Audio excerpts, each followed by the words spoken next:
Baiklah, selamat malam rekan-rekan semua. Terima kasih atas kehadirannya dalam diskusi kelompok kita kali ini. Pada kesempatan ini, kita akan membahas sebuah kasus aktual yang cukup penting, yaitu terkait keterlibatan 8 pegawai ATR BPN dalam penerbitan sertifikat hak milik dan sertifikat hak guna bangunan di area Pagar Laut Tangerang, Banten. Kasus ini menjadi perhatian karena muncul dugaan ketidakhati-hatian dalam proses penerbitan sertifikat, yang akhirnya menimbulkan polemik hukum. Baiklah, kita mulai saja diskusinya. Yang pertama, saya persilahkan kepada Mbak Nina untuk mengutarakan pendapatnya terkait tahapan kegiatan dan output ataupun hasil dari kegiatan tersebut. Kepada Mbak Nina, dipersilahkan. Baik, Mbak Nindi, untuk tahapan pemberian hak milik dan HGB tidak memiliki perbedaan yang signifikan. Dimulai dari pemohon menyerahkan permohonan beserta berkas persyaratan melalui loket pelayanan. Setelah itu, berkas diterima lengkap dan biaya PNBP dibayarkan. Panitia A melakukan pemeriksaan tanah, kecuali untuk permohonan hak guna bangunan di atas hak milik.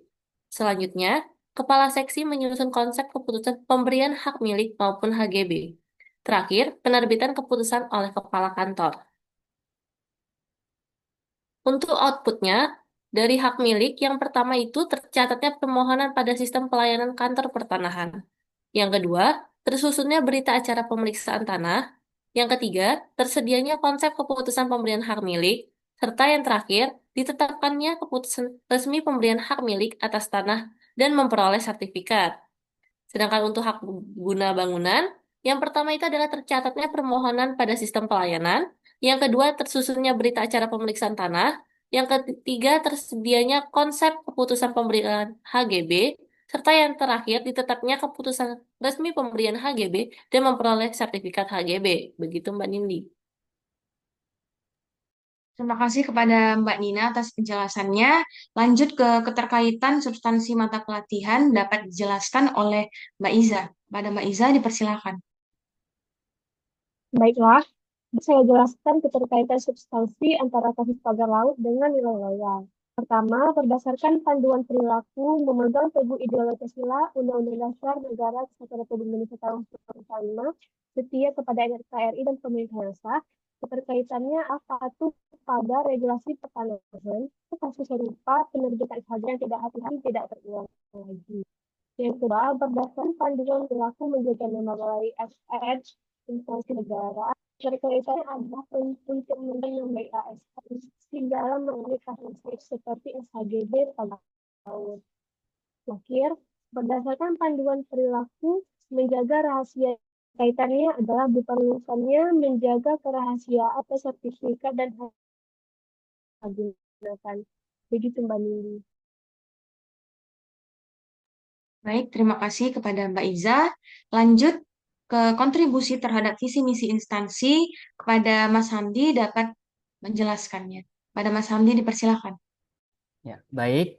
Di sini saya akan menjelaskan kontribusi terhadap visi misi dan sasaran strategis instansi, di mana untuk kontribusi terhadap visi sendiri, yaitu SHM dan SHGB itu menjamin kualitas pengelolaan pertanahan melalui data legal dan spasial yang tertib.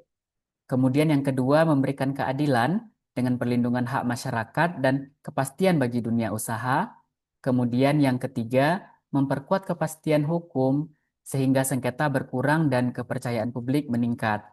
Kemudian kontribusi terhadap misi instansi sendiri yaitu ada dua, yakni pertama digitalisasi, terintegrasi, dan berbasis ekonomi berkelanjutan, di mana SHM dan SHGB itu memperkaya basis data pertanahan digital yang memudahkan integrasi dengan tata ruang.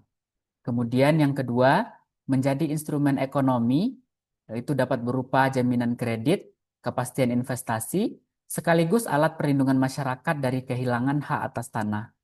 Kemudian untuk misi yang kedua yaitu berkaitan dengan birokrasi yang bersih dan sumber daya manusia yang berkualitas.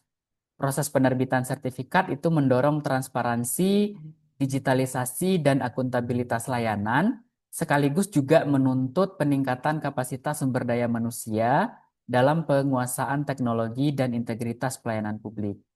Kemudian, untuk kontribusi terhadap sasaran strategis, instansi itu ada 6. Yang pertama, menciptakan ruang aman, nyaman, produktif, dan berkelanjutan, Jadi sertifikat memastikan bahwa pemanfaatan tanah itu telah sesuai dengan rencana tata ruang. Yang kedua, kebijakan pertanahan dan tata ruang yang berkualitas. Data sertifikat jadi dasar kebijakan ekonomi dan pembangunan nasional. Kemudian yang ketiga, kepastian hak untuk semua lapisan. Jadi, sertifikat hak milik itu untuk masyarakat, sedangkan sertifikat hak guna bangunan untuk pelaku usaha yang dampaknya nanti dapat mengurangi konflik seperti itu. Kemudian yang keempat, keadilan hak dan kesejahteraan, di mana hak individu terlindungi, pemanfaatan tanah untuk kepentingan publik juga terjamin. Kemudian untuk kontribusi yang kelima, yaitu pelayanan efisien dan efektif, di mana digitalisasi layanan sertifikat itu dapat mempercepat proses, kemudian menekan biaya, dan mengurangi sengketa.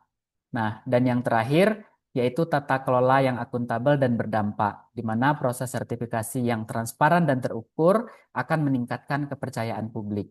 Seperti itu, Mbak Nindi. Terima kasih kepada Mas Hamdi, sangat baik penjelasannya ya. Selanjutnya untuk penguatan nilai organisasi, kepada Mas Yuda mungkin dapat menjelaskannya. Pada Mas Yuda dipersilakan. Baik, terima kasih Kak Nindi. Terkait penguatan organisasi, yaitu yang pertama melayani. Dalam menyelesaikan kasus pagar laut, Kementerian ATR BPN harus lebih bijak lagi dalam menyelesaikan permasalahan, dikarenakan kasus ini berdampak pada hajat hidup orang banyak.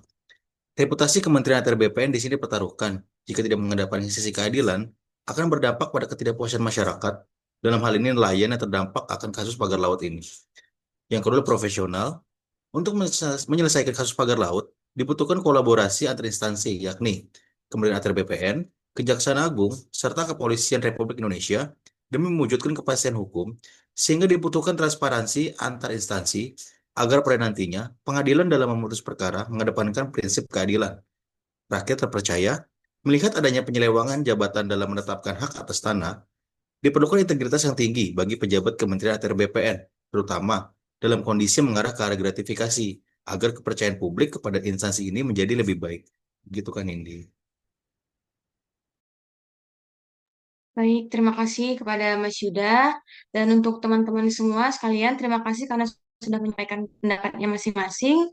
Dari diskusi ini kita dapat menyimpulkan bahwa kasus pagar laut Tangerang ini menjadi pelajaran penting bagi kita semua sebagai calon ASN ataupun pegawai ATR BPN. Penerbitan sertifikat bukan sekedar pekerjaan administratif, tapi menyangkut kepastian hukum, keadilan, dan kepercayaan masyarakat. Semoga diskusi kali ini bermanfaat untuk meningkatkan pemahaman kita dan menumbuhkan komitmen bersama agar selalu bekerja dengan penuh integritas. Sekian dan terima kasih.